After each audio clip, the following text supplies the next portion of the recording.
Good morning student. I am Yogesh Namdev. आज का हमारा टॉपिक है बेसिक अकाउंटिंग टर्म, जिसको हम अकाउंटिंग टर्मोलॉजी भी बोलते हैं। There are certain basic accounting term which are daily use in a business world. Before recording the transaction in the books, it is essential to understand these terms, as these terms have their specific meaning in accounting. These basic terms are called accounting terminology. तो जो basic term है इनका एक specific meaning है accounting में। तो आप जब भी अकाउंट्स बहुत सारे चीज़ों को रिकॉर्ड करोगे, जब भी ट्रांजेक्शन को रिकॉर्ड करोगे, उससे पहले आपको ये सारी टर्म का मतलब पता होना चाहिए। तो पहला है हमारा business transaction. A business transaction is an economic activity of the business that change its financial position. तो बिजनेस ट्रांजेक्शन का मतलब कौन सी एक्टिविटी होना चाहिए? हमारी इकोनॉमिक एक्टिविटी. हमने कल बीएस में पढ़ा हुआ था कि इकोनॉमिक एक्टिविटी वो एक्टिविटी होती है जहाँ पे हमारा प्रॉफिट इन्वॉल्व होता है, हमारा फाइनेंशियल ट्रांजेक्शन होता है. Whenever any business transaction take place, it result in a change in value of some of the assets, liability और capital. तो जब भी आप है ना ट्रांजेक्शन करोगे तो यहाँ पे आपके चेंजेस आ जाएंगे, किसमें? असेट्स में, लाइबिलिटी और कैपिटल में. तो जनरली ट्रांजेक्शन का मतलब क्या हो? ट्रांजेक्शन हम डेली बेसिस पे करते हैं. बहुत सारे ट्रांजेक्शन होते हैं जो हमको डेली बेसिस पे ही करने होते हैं. फॉर एग्जांपल हमारे घर को लेके चलते हैं, जैसे सुबह मॉर्निंग में दूध वाला आया तो वो भी एक ट्रांजेक्शन है. हमें दूध सब्जी वाली सब्जी थी, वो भी एक ट्रांजेक्शन है. तो ट्रांजेक्शन में क्या होती है? दो पार्टी होती हैं. एक पार्टी होती है रिसीवर और एक पार्टी होती है टेकर. तो जैसे आप मार्केट गए, आप 10 रुपये का पेन लिया, तो आपके पास 10 रुपये जाएंगे और बदले में आपको क्या मिल जाएगा? एक पेन मिल जाएगा. वैसे जो शॉपकीपर होगा उसके पास से एक पेन कम हो जाएगा और उसके पास 10 रुपये आ जाएंगे. तो किसी तरह से उसकी असेट्स कम हो जाएगी और उसकी कैपिटल बढ़ जाएगी. वैसे ही यहाँ पे भी आपकी असेट्स बढ़ जाएगी और आपकी कैपिटल कम हो जाएगी क्योंकि आपके पास पेन आ जाएगा. तो ट्रांजेक्शन में हमेशा कितनी पार्टी होंगी? दो पार्टी होंगी, जिसमें से दो पार्टी होंगी और दोनों पार्टी कुछ ना कुछ गेन कर रही होंगी और कुछ ना कुछ वो सेग्रीफाइंग कर रहे होंगे. आप एक केसेस में आप पेन को गेन कर रहे हैं और जो आपके पास पैसा उसको आप सेग्रीफाई करोगे, क्योंकि आप पैसे दोगे तभी आपको क्या मिलेगा? पेन मिलेगा. तो ट्रांजेक्शन में कितनी पार्टी हो गई हमारी? 2. ध्यान रखना. तो ट्रांजेक्शन भी हमें हमारी कितनी पार्टी हो जाएंगी? 2. और बेसिकली ट्रांजेक्शन भी हमारे दो तरीके के हो जाते हैं. एक तो हमारा एक्सटर्नल ट्रांजेक्शन और हमारा इंटरनल ट्रांजेक्शन. जनरली हम जो हमारी इंटरनल यूज़र्स के साथ करेंगे वो हमारा इंटरनल ट्रांजेक्शन हो जाएगा, और जो हम एक्सटर्नल यूज़र के साथ करेंगे वहाँ पे हमारा एक्सटर्नल यूज़र हो जाएगा. ध्यान रखना है ना.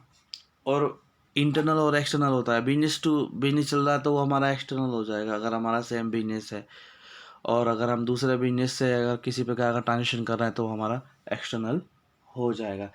फिर दूसरा है हमारा इवेंट. तो event is the consequence of result. मतलब इवेंट क्या? एक तरीके का कॉन्सिक्वेंसेस है, परिणाम है रिजल्ट का. जैसे ट्रांजेक्शन में कितनी पार्टी होती हैं? दो पार्टी होती हैं, और वहाँ पे गुड्स का भी इंटरफेयर होता है. गुड्स का होना बहुत ज़रूरी होता है ट्रांजेक्शन में. जैसे आपने पेन लिया और पेन के बाद आपने उसको पैसे दिए, ये तो कहलाएगा ट्रांजेक्शन. पर इवेंट में ऐसा कुछ नहीं होता. तो इवेंट है क्या? Generally event is the subsequence of result. For example आपने बिल्डिंग बनाने के लिए ब्रिक्स ली, सीमेंट ली, तो ये तो आपका हो जाएगा ट्रांजेक्शन, क्योंकि बिल्डिंग बनाने के लिए आपने ब्रिक्स ली और सीमेंट ली. तो जब आप ब्रिक्स और सीमेंट लोगे तो आप उसको सामने वाले को पैसा दोगे और आपके पास ब्रिक्स और सीमेंट आएंगे. लेकिन बिल्डिंग बनाने के लिए जब आप वर्कर और इंजीनियरिंग का यूज़ करोगे तो आप वहाँ पे उनकी स्किल्स यूज़ करोगे, सब वहाँ पे आप उनको पेमेंट करोगे और वो अपने सिर्फ स्किल का यूज़ करेंगे. तो उसको बोलेंगे हम इवेंट, क्योंकि हम वहाँ पे उनको कुछ भी बदले में कुछ नहीं दे रहे हैं, सिर्फ हम उनको पैसा देंगे और वो हम उनको अपन को सर्विस देंगे, तो इसको बोलेंगे हम इवेंट। तो इवेंट में ज़रूरी नहीं कि एक पार्टी गेन कर रही हो और एक पार्टी सेग्रीफाई कर रही हो, लेकिन ध्यान रखना ट्रांजेक्शन में हमेशा ऐसे ही होता है, और ट्रांजेक्शन में गुड्स का इन्वॉल्व होता है पर इवेंट में गुड्स का इन्वॉल्व नहीं होता है। दूसरा पॉइंट रहेगा हमारा अकाउंट। तो account in actual practice, the individual transaction of like nature are recorded, edited and subset at a one place। तो किसी का भी अकाउंट्स में क्या होगा, एक ही प्लेस पे हम उसका रिकॉर्ड करेंगे, उसमें कुछ ऐड करेंगे, उससे में ही हम कुछ सब्सट्रैक्ट करेंगे। किसी भी एक पर्टिकुलर का एक अकाउंट्स रहेगा, जैसे बैंक में हमारा अकाउंट है, तो अगर हमने बैंक में पैसा, पहले तो हमने अकाउंट ओपन कराया तो बैंक में हमारा एक अकाउंट्स हो गया, इसके बाद हमने कुछ उसमें कुछ पैसे दिए तो बैंक उसमें ऐड कर लेगी, फिर हमने बाद में कुछ पैसे विड्रॉ किया तो बैंक वहाँ से सब्सट्रैक्ट कर लेगी, माइनस कर लेगी। इस तरह से एक ही प्लेस पे हमारे सारी की सारी चीज़ें होती रहेंगी, और हमें कभी इन्फॉर्मेशन चाहिए तो पर्टिकुलर वो हमारे अकाउंट नंबर से सारी की सारी चीज़ें निकाल लेंगे। Such place is a customarily term has an account pay prior to the understanding due the meaning of the debit and credit. It is essential to understand the meaning of the form of in account. In account is a record of all transaction relating to the particular person or them। मतलब एक particular person के साथ कोई transaction गया करा हुआ उसको record करना ही क्या कहलाएगा, हमारा अकाउंट कहलाएगा। जैसे आपका स्कूल में भी एक आपका अकाउंट्स रहता है जिसमें आप अपनी फ़ीस जमा करते हो कि अभी आप कितनी फ़ीस ड्यू है, कितनी फ़ीस आपने सबमिट कर दी है, और आपका एड्रेस, आपका मोबाइल नंबर, एवरीथिंग जो हम स्कूल वालों को चाहिए होती है वहाँ पे आपकी इन्फॉर्मेशन मिल जाती है। तो ध्यान रखना, तो अकाउंट होता क्या है एक्चुअल में, अकाउंट द इंडिविजुअल का एक पर्टिकुलर इन्फॉर्मेशन रखना, उसके उसकी इन्फॉर्मेशन रखना, उसकी फाइनेंशियल इन्फॉर्मेशन रखना, क्या कहलाएगा, हमारा अकाउंट कहलाएगा। दूसरा है हमारा एंटिटी। तो एंटिटी का मतलब हो गया एक एक बिजनेस प्राइमाइसेस जहाँ पे हम हमारी इकोनॉमिक एक्टिविटी करेंगे उसको हम बोलेंगे एंटिटी। तो entity means a reality that has a definite individual existence। Business entity means specifically identifiable business enterprises like Super Bazaar, Hire Jewelers, ITC Limited। In accounting system is always device for specific business entity also called accounting entity। मतलब कुल मिला के जिस premises में, जिस building में आपकी accounting, आपकी इकोनॉमिक एक्टिविटी हो रही है फॉर अकाउंटिंग पर्पज से, तो आपकी यहाँ पे इकोनॉमिक एक्टिविटी हो रही है। इकोनॉमिक एक्टिविटी क्यों की जाती है, प्रॉफिट कमाने के लिए, तो उसको हम बोलेंगे एंटिटी। फॉर एग्जांपल आपका स्कूल, यहाँ पे भी आप, वो भी स्कूल भी हमारा क्या है, एक एंटिटी। कोई ऑफिस है तो वो भी हमारा क्या है, एंटिटी। कोई गवर्नमेंट ऑफिस है तो वो भी एक तरह की एंटिटी है। यहाँ पे क्या हो रहा है, आपकी इकोनॉमिक एक्टिविटी हो रही है। फॉर एग्जांपल यहाँ से आप गुड्स को परचेज कर रहे हो, गुड्स को आप सेल कर रहे हो, तो ध्यान रखना, इन एंटिटी और business entity means in economic unit which is formed for earning income by providing service और सेलिंग गुड्स। जहाँ से आप सर्विस को प्रोवाइड कर रहे हो, सेलिंग को गुड्स कर रहे हो, किसके लिए, प्रॉफिट कमाने के लिए आप इकोनॉमिक एक्टिविटी कर रहे हो, उसको हम बोलेंगे बिजनेस एंटिटी। फिर है आपका ट्रांजैक्शन। जैसे ही मैंने आपको बताया, ट्रांजैक्शन में कितनी पार्टी होंगी, हमेशा 2 ट्रांजेक्शन होंगे। जो ट्रांजेक्शन आप डेली बेसिस पे कर रहे हो उसको हम ट्रांजेक्शन नाम दे देंगे, और हम कुछ बिजनेस के पर्पज से ही कर रहे हैं तो हम उसको बोलेंगे बिजनेस ट्रांजैक्शन। फिर है हमारा असेट्स। तो ध्यान रखना, असेट्स क्या होती है, एक बिजनेस की प्रॉपर्टी होती है।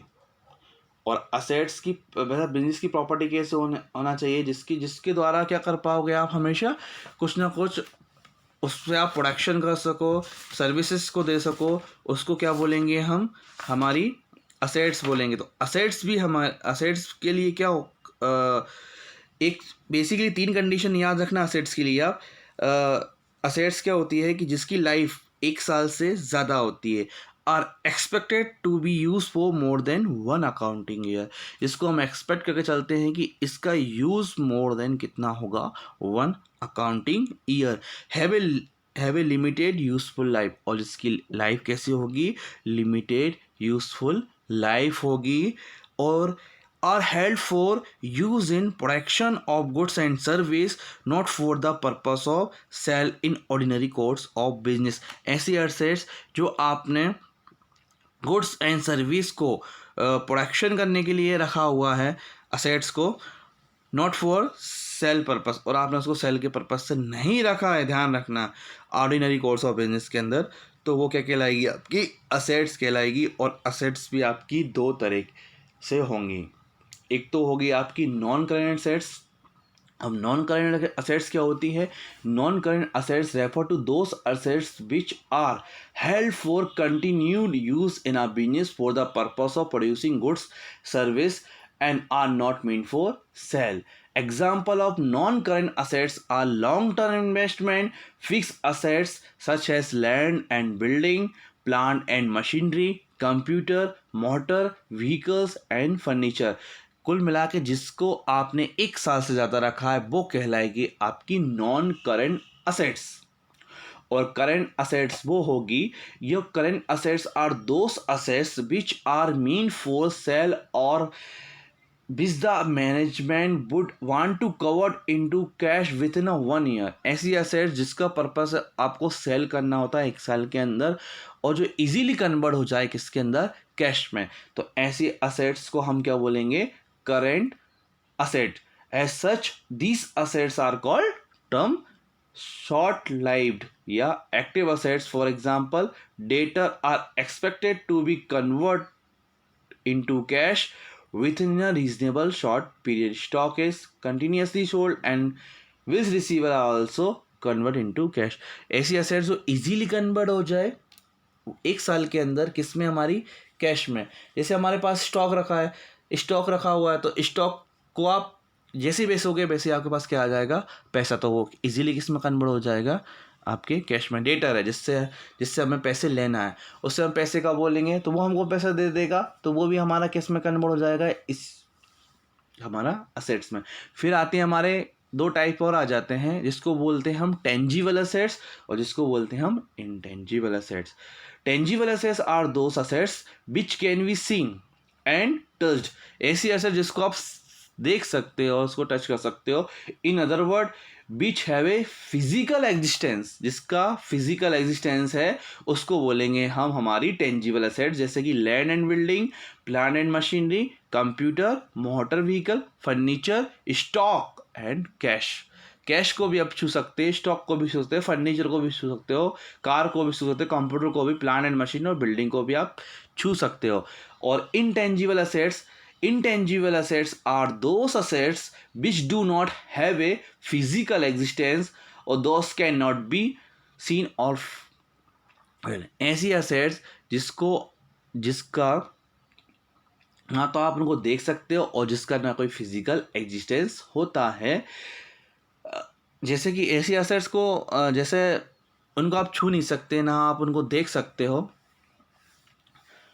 तो ऐसी असेट्स के नाम होंगे goodwill, patent, copyright, trademark, computer software and prepaid expenses. अब कंप्यूटर सॉफ्टवेयर है तो क्या आप उसको छू सकते हो, उसका कोई फिजिकल एग्जिस्टेंस है नहीं, तो इसको बोलेंगे हम हमारी इंटेंजिबल असेट्स। तो असेट्स में हमने क्या पढ़ा, असेट्स में हमने सबसे पहले दो टाइप्स पढ़े, एक तो पढ़ा हमने नॉन करेंट असेट्स और पढ़ा हमने करंट असेट्स। तो जो नॉन करंट असेट्स है उसको भी हम क्या बोलेंगे, फिक्स्ड असेट्स।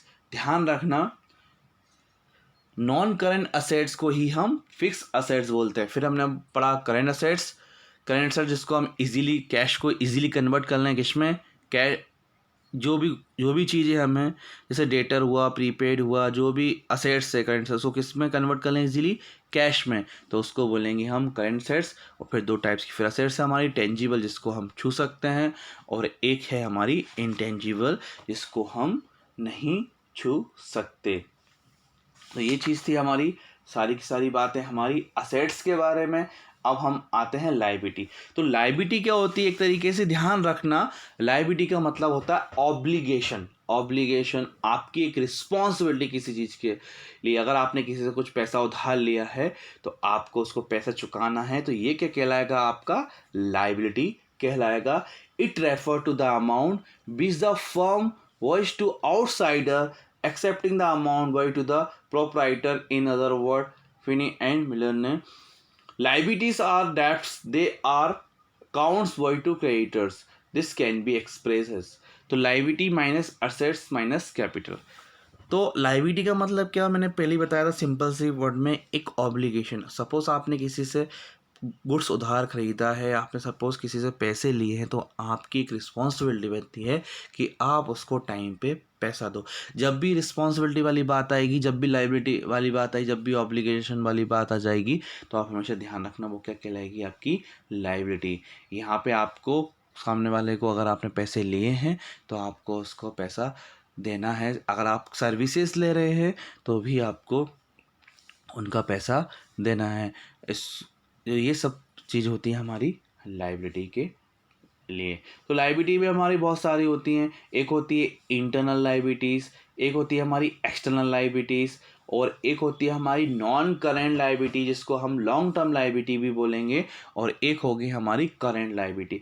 तो जो हमारी नॉन करेंट लाइबिलिटीज़ होगी उसका पीरियड कितना होगा, 1 साल से ज़्यादा।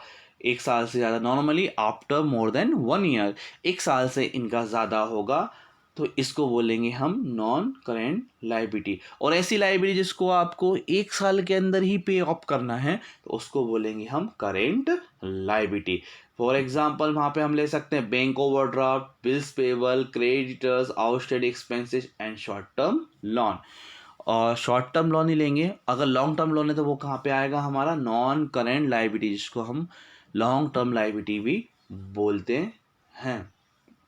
तो ये हो गई हमारी सारी की सारी लाइबिलिटी।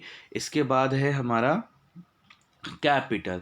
तो कैपिटल तो बिजनेस के लिए बहुत ही ज़्यादा इम्पोर्टेंट होती है। जब भी आप बिजनेस स्टार्ट करते हैं तो आपको कैपिटल की आवश्यकता होती है। तो कैपिटल क्या होती है, जो जो बिजनेसमैन होता है वो कुछ ना कुछ पैसा बिजनेस को स्टार्ट करने के लिए इन्वेस्ट करता है, तो उसको क्या बोलते हैं हम, कैपिटल। तो it refer to the amount invested by the proprietor in a business enterprises. Amount may be in the form of cash, goods or assets. It is the amount with the help of which goods and assets are purchased in the business. As such, in order to calculate the amount of capital, all current assets and fixed assets are added up and external liabilities are deducted out of it.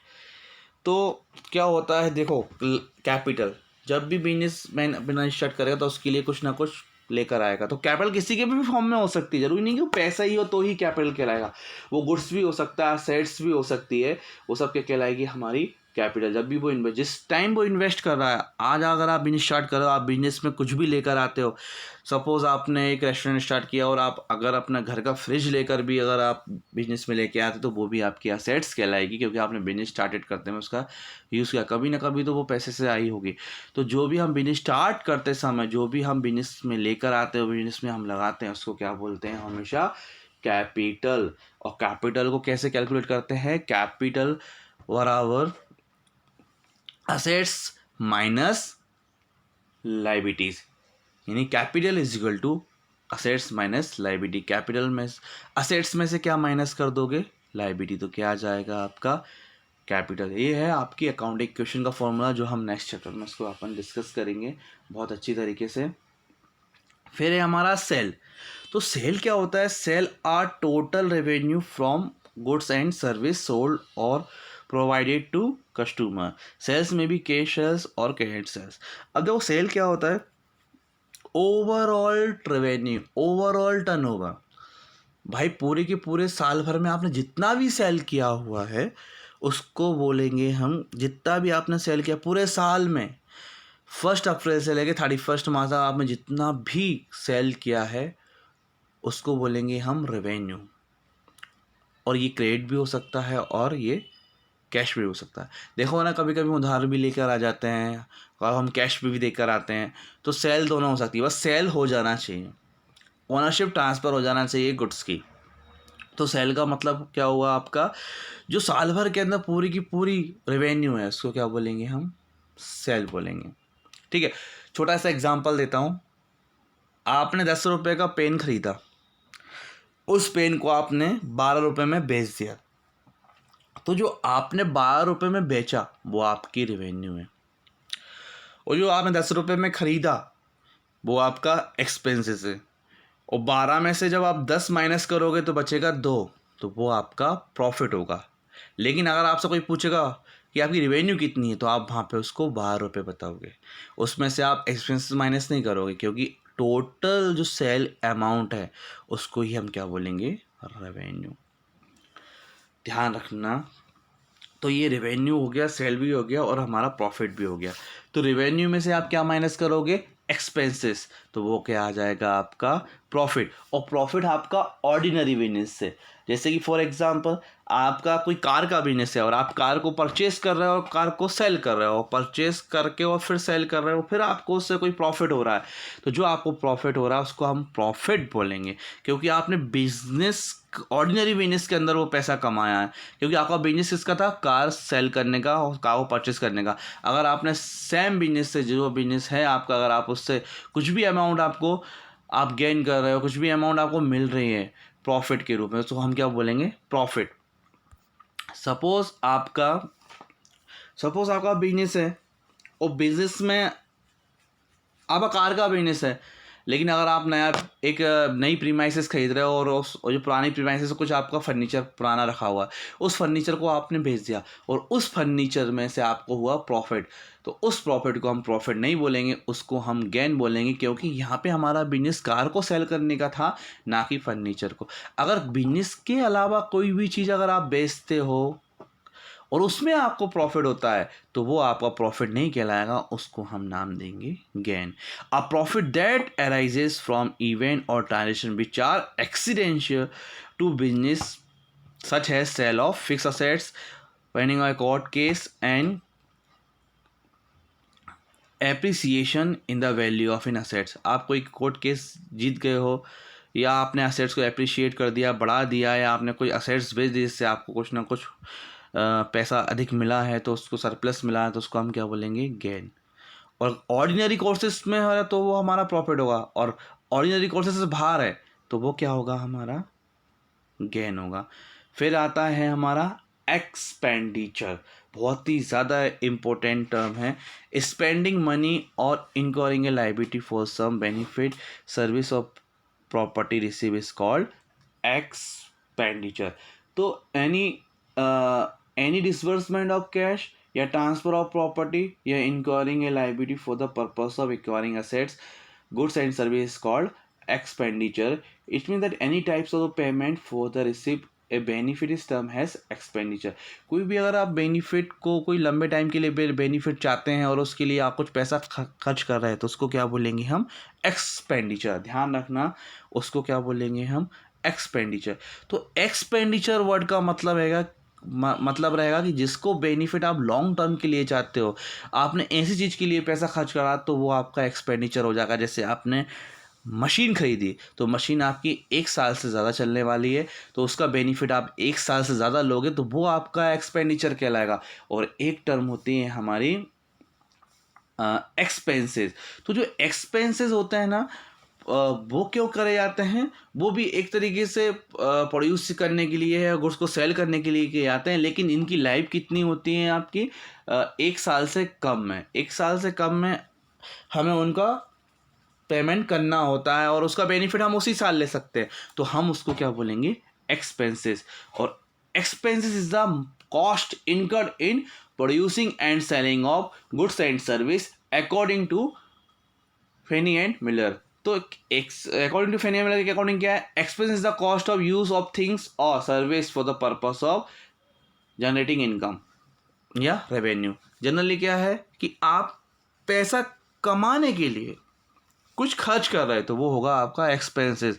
Expenses और expenditure में इतना सा अंदर है, expenditure को जब भी हम, एक्सपेंडिचर का एक मतलब होता है एक बहुत बड़ी अमाउंट खर्च करना लंबे टाइम की फ्यूचर के लिए, ठीक है, और एक्सपेंस का मतलब होता है रेवेन्यू कमाने के लिए कुछ कुछ पैसा खर्च कर देना।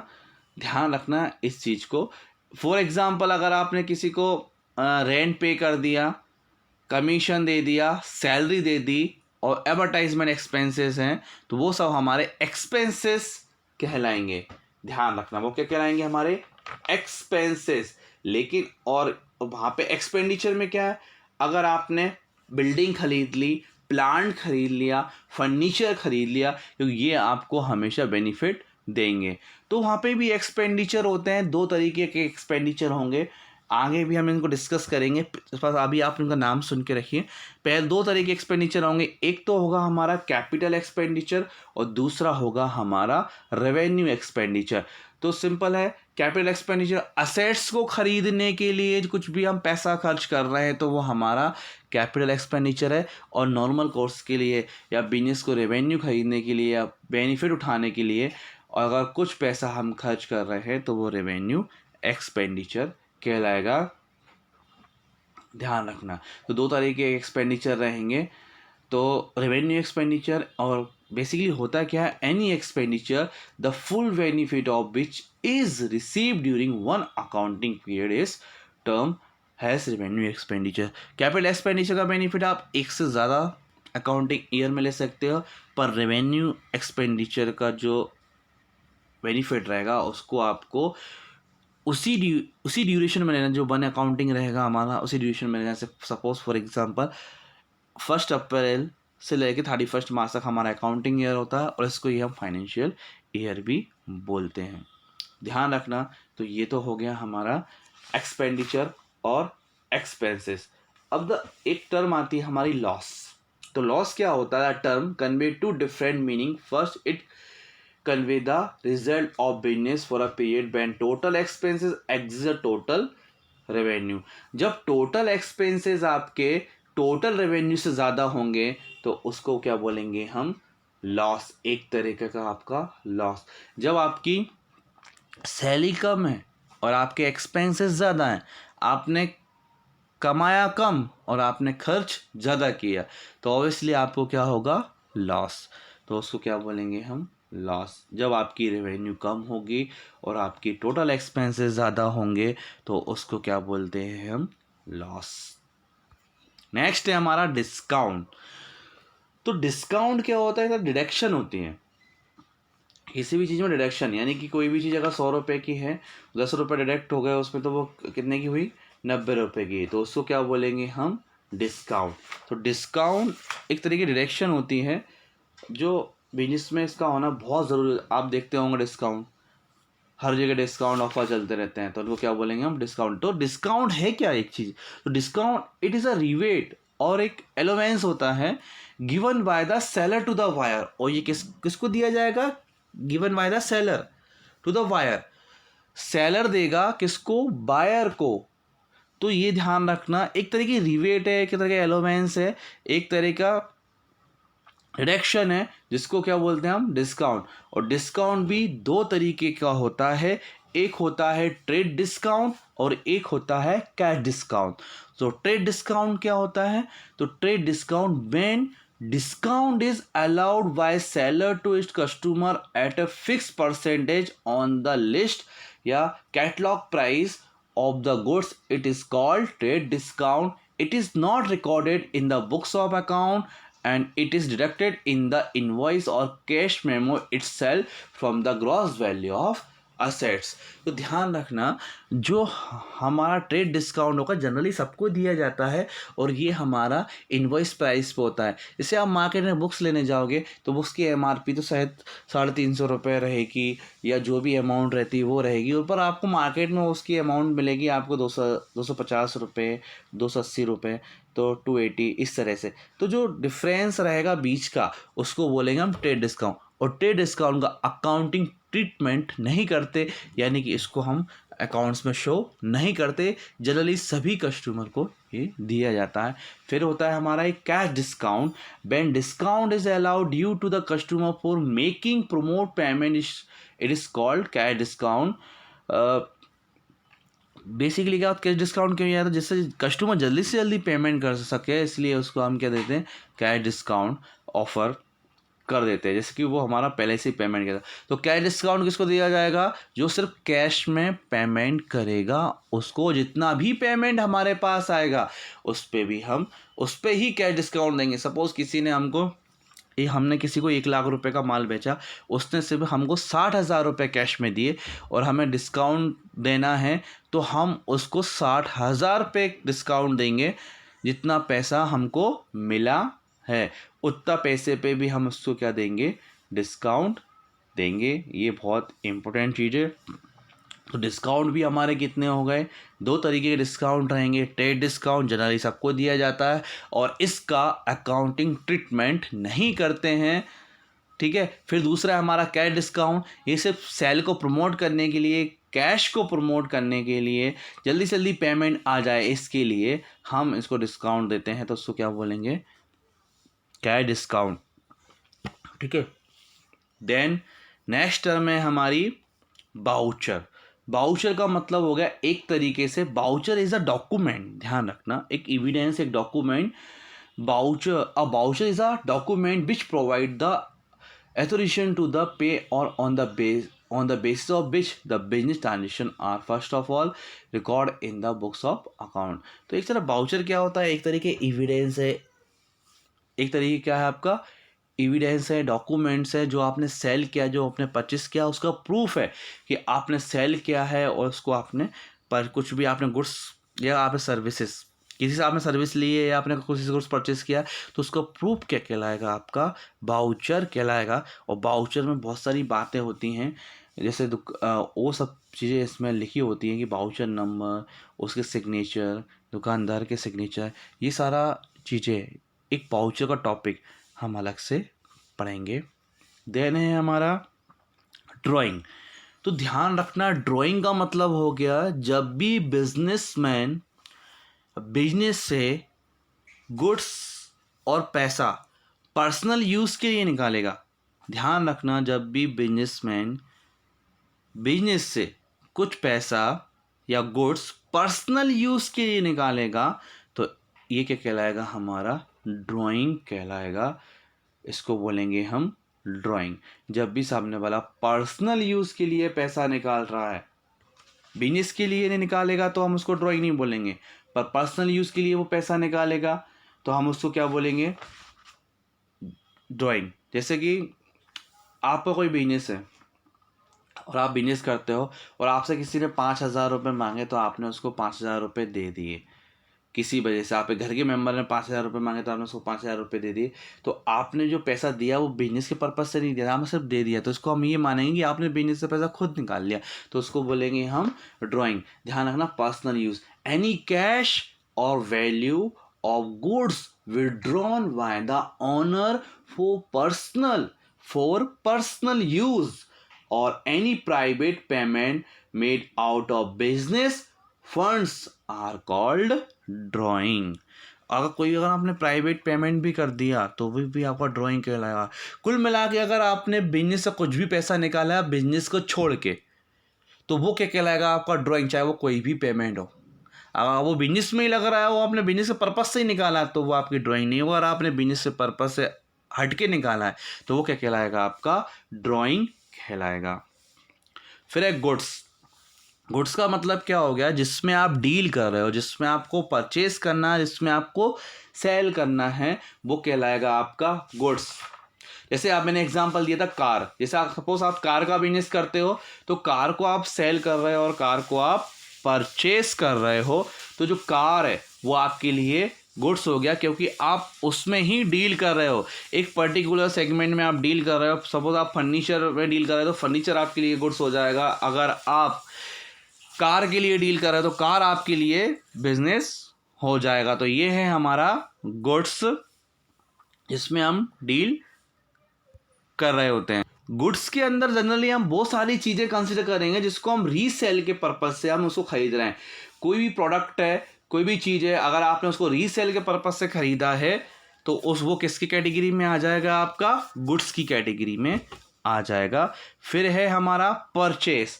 तो परचेस तो बहुत सिंपल टर्म है। अगर आपने कोई भी गुड्स सेल करने के लिए ख़रीदा है तो हम उसको क्या बोलेंगे?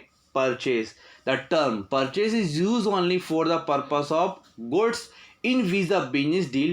In case of the manufacturing concern, goods means acquiring of raw material for the purpose of conversion into finished product and then sell. In case of trading concern, goods are those things which are purchased for resale. In case of trading concern, goods are those things which are purchased for resale. Trading concern में क्या होगा?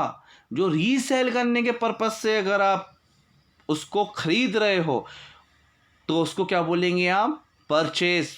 क्योंकि आपने उसको क्यों ख़रीदा है? पर सेल करने के लिए पर्पज से आपने ख़रीदा है तो वो परचेस कहलाएगा। अगर आपका मैन्युफैक्चरिंग का बिजनेस है तो आप रॉ मटेरियल ख़रीदोगे फिनिश गुड्स को कन्वर्ट करने के लिए, तो वो रॉ मटेरियल भी आपका क्या कहलाएगा?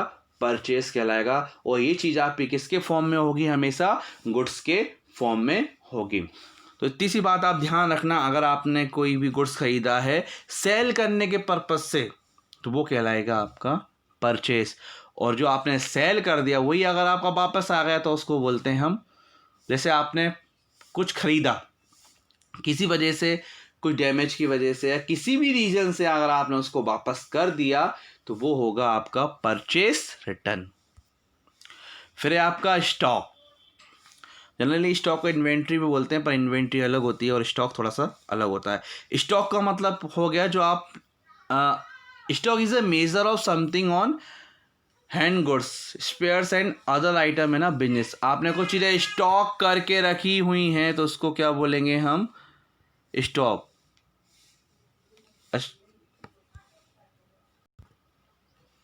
तो stock includes the value of those goods which are purchased for reselling and which are lying unsold at the end of the accounting year. ध्यान रखना, गुड्स का मतलब हो गया जो आपने अपने पास रखा हुआ है रीसेल करने के पर्पज से, और जो स्टॉक है आपका जो साल के अंत में बिकने से रह गया उसको भी हम बोलेंगे स्टॉक। और जो साल के अंत में बिकने से रह गया उसको बोलेंगे हम क्लोजिंग स्टॉक। और जो क्लोजिंग स्टॉक होता है वही हमारा ओपनिंग स्टॉक होता है। 31 मार्च को कुछ स्टॉक हमारा बिकने से रह गया, हम उसको सेल नहीं कर पाए, तो अब 31 मार्च के बाद क्या आएगा? 1 अप्रैल, यानी दूसरा अकाउंटिंग ईयर। तो 31 मार्च का जो गुड्स क्लोजिंग स्टॉक रहेगा वही हमारा 1 अप्रैल का ओपनिंग स्टॉक रहेगा। तो ओपनिंग स्टॉक का मतलब समझ में आ गया? means the value of goods lying unsold at the beginning of the accounting period, whereas the term closing stock means the value of goods lying unsold at the end of the accounting period. दो साल के अंत में unsold रह गया 31 मार्च को, जो भी गुड्स है आपका उसको आप नहीं बेच पाए तो वो कहलाएगा आपका क्लोजिंग स्टॉक।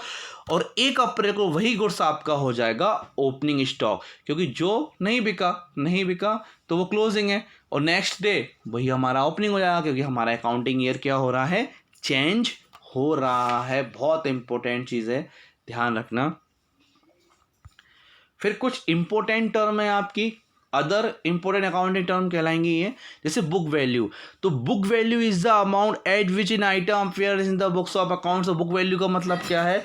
ऐसी अमाउंट जिसको आप अपने बुक्स में रिकॉर्ड करेंगे उसको बोलेंगे हम बुक वैल्यू। दूसरा है solvent. Solvent is a person और an enterprise which is a position to pay its डेब्ट इन फुल। सॉल्वेंट का मतलब वो ऐसा व्यक्ति जो पैसे देने के लिए तैयार है, कैपेबल है अपनी पूरी की पूरी डेब्ट्स को देने के लिए, तो उसको बोलेंगे हम सॉल्वेंट। और इंसॉल्वेंट ऐसा होता है जो इनकैपेबल टू पे अमाउंट पेमेंट, जो इनकेपेबल है पेमेंट देने के लिए, अपनी डेब्ट्स को चुकाने के लिए, तो उसको बोलेंगे हम इंसॉल्वेंट, जिसको हम हिंदी में बोलते हैं दिवालिया।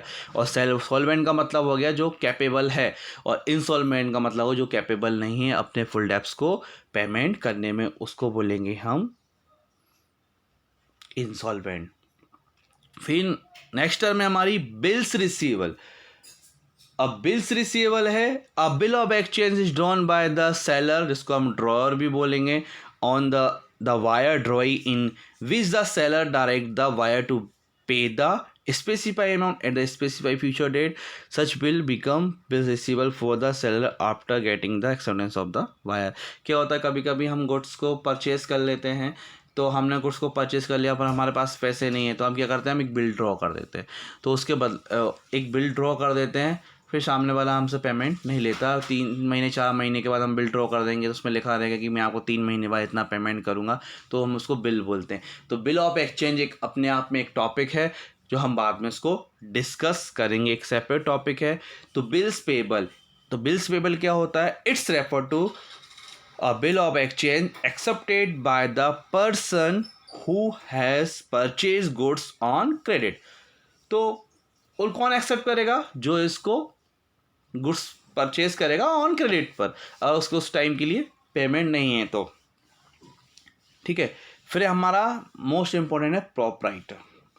तो proprietor is a person who make investment in a business, ऐसा व्यक्ति जो बिजनेस में इन्वेस्टमेंट कर रहा है, मैनेज भी करता है उसको, manage it and bear all the risk involve in the business, और पूरी की पूरी रिस्क को वेयर करता है जो बिजनेस के अंदर है, उसको हम क्या बोलेंगे, प्रोपराइटर। सॉल्व प्रोपराइटर आप पढ़ेंगे उसमें आपको समझ में आएगा। तो proprietor is a person who makes investment in a business, manage it and bear all the risk involve in a business. वो सारी की सारी जो रिस्क इन्वॉल्व है वो किसके अंदर होगी, आपके बिजनेस के अंदर वो उठाने को लिए तैयार होता है, उसको हम बोलते हैं प्रोपराइटर।